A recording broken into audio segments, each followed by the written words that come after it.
नमस्कार दोस्तों। कार्तिक मास में शुक्ल पक्ष की प्रतिपदा तिथि को गोवर्धन पूजन किया जाता है। विशेष तौर पर मनुष्यों के द्वारा प्रकृति के प्रति कृतज्ञता व्यक्त करने के लिए गोवर्धन का यह पर्व मनाया जाता है। इस दिन गिरिराज यानी गोवर्धन व भगवान श्री कृष्ण के पूजन का विधान है। इस दिन को अन्नकूट पूजा भी कहा जाता है, क्योंकि इस दिन अन्नकूट का भोग लगाने की परंपरा है। इस दिन घर के आंगन में गाय के गोबर से गोवर्धन पर्वत और पशुधन की आकृति बनाई जाती है। वह विधि विधान के साथ पूजन किया जाता है। गोवर्धन पूजन की कथा द्वापर युग से जुड़ी हुई है, जब भगवान श्री कृष्ण ने देवराज इंद्र का अहंकार दूर करने के लिए लीला रची थी। तभी से गोवर्धन पूजन की परंपरा आरंभ हुई। तो चलिए जानते हैं गोवर्धन पूजन करने के पीछे की कथा। गोवर्धन पूजा की पौराणिक कथा के अनुसार द्वापर युग में एक बार देवराज इंद्र को अपने ऊपर अभिमान हो गया था।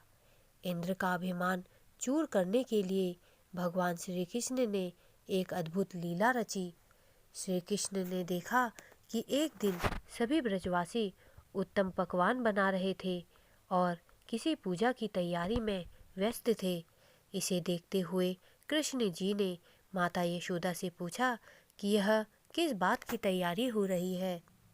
कृष्ण की बात सुनकर यशोदा माता ने बताया कि इंद्रदेव की सभी ग्रामवासी पूजा करते हैं, जिससे गांव में ठीक से वर्षा होती रहे और कभी भी फसल खराब ना हो और अन्न धन बना रहे।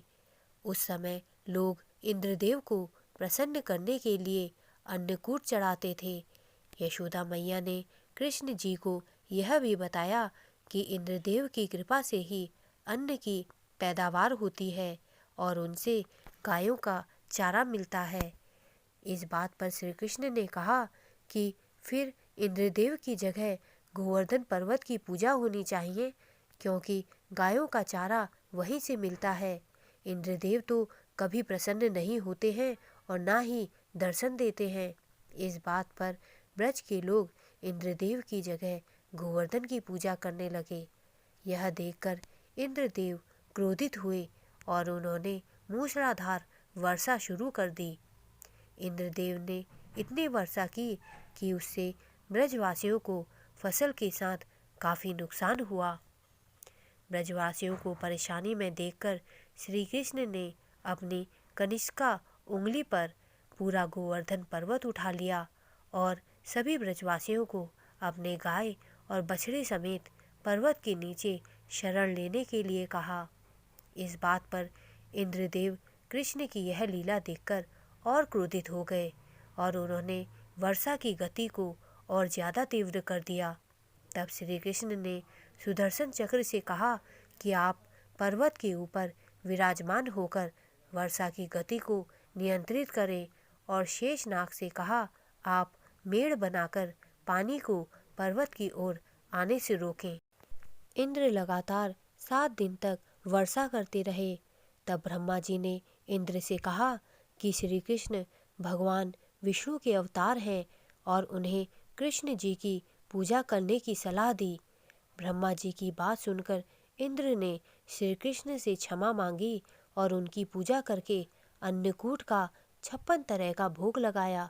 तभी से गोवर्धन पर्वत पूजा की जाने लगी और श्री कृष्ण को प्रसाद में 56 भोग चढ़ाया जाने लगा। दोस्तों, मेरे द्वारा दी गई जानकारी अगर आपको अच्छी लगी हो तो कृपया मेरे चैनल को सब्सक्राइब करें तथा मेरे वीडियोस को लाइक करें। धन्यवाद।